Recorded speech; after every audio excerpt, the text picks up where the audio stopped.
मुझो नालो बि सेठियाणी आहे। सेठियाणी सिर्फ ॾींदी पर ₹100 के कोन ॾींदी। हा अम्मा लक्षण त टके जो भी कोन कई, बाकी कट्टा को त एड़ियूं थी हणी ॼण लहे उभरे तो खाधो। लोले जो लूण अथई, मुझी शादी कराए। ओ चरी मां शादीअ जो बंदोबस्त करे आई आहियां। मवाली राजी थी वियो छा? मवाली कहिड़े बाग जी मूरी आहे? मवालीअ जो पीउ बि राजी थी वेंदो। अम्मा हवाली बाग जी मूरी ना है, हवाली भंग जो मवाली आहे। सो भी हाणे सियारे में भंग कोन थो पिए। हाणे ॾिस चाहे इन्हे हवालीअ जी सॼी मिल्कियत मुंहिंजे पुट में हूंदी। अम्मा पोइ त वारो कर, जल्दी वञी घोबाटे खां कुछ पैसा वठी अच त हली शादी जा सामान कुछ कपड़ा वठी अचो। हा चुकड़ी अम्मा, बस हाणे देर कान्हे। मां त कारे रंग जो लहंगो वठंदस। तूं वठजांइ कारे रंग जो, छो त तुंहिंजो रंग आहे भूरो। भूरे रंग ते कारो रंग अहिड़ो सुहिणो ठहंदई जंहिं राज बि ॾिसंदा। हा अम्मा मां त कुंवार थींदस न, ऐं कुंवार कारे लहंगे में कीअं ठहंदी? ओ चरी मां तुंहिंजी शादीअ जो बंदोबस्त नाहे कयो। त पोइ कंहिंजी शादी जो बंदोबस्त करे आई आहीं? मुंहिंजे घोघाटे जी शादीअ जो। हा मुंहिंजो अॾो कई सेठियाणी ज़रूरु ॾींदी आहे, सुर कंहिंखे बि नाहे ॾींदी। जेसी ताईं मुंहिंजी ॻाल्हि सुर में न थींदी तेसी ताईं सिज लहे आ उभरे ॻाल्हि इहा आहे।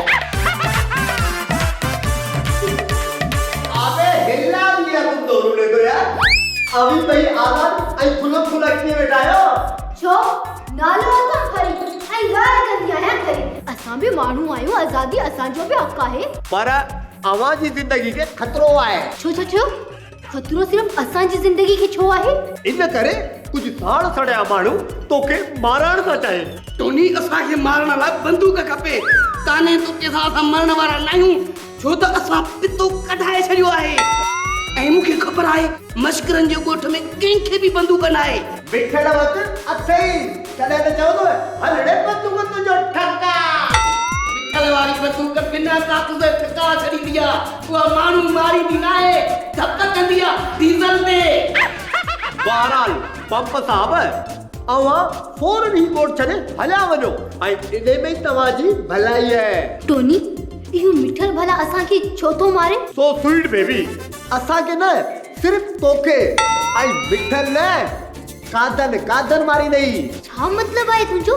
वरी सुगड़ पंहिंजे ॾेर खे चयो हे मुंहिंजा बहादुर ॾेर, तूं ने फरी के मारियस तो पाण भई आज़ादी सां हिन ॻोठ में माण्हुनि खे लुटियो ऐं फुरियो।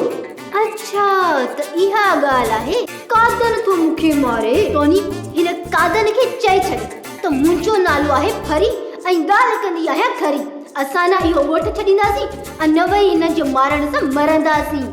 असां बि न मरण जो पक्को फ़ैसिलो करे छॾियो आहे। असां सुगड़ ऐं कादर सां कुश्ती रांदि कंदासीं डीज़ल ते। सोप सीरियल मश्करनि जो ॻोठ सीज़न 2 जा तमाम एपिसोड्स ॾिसो हाणे HD क्वालिटीअ में। विज़िट करियो असांजो YouTube channel Sindh TV HD drama.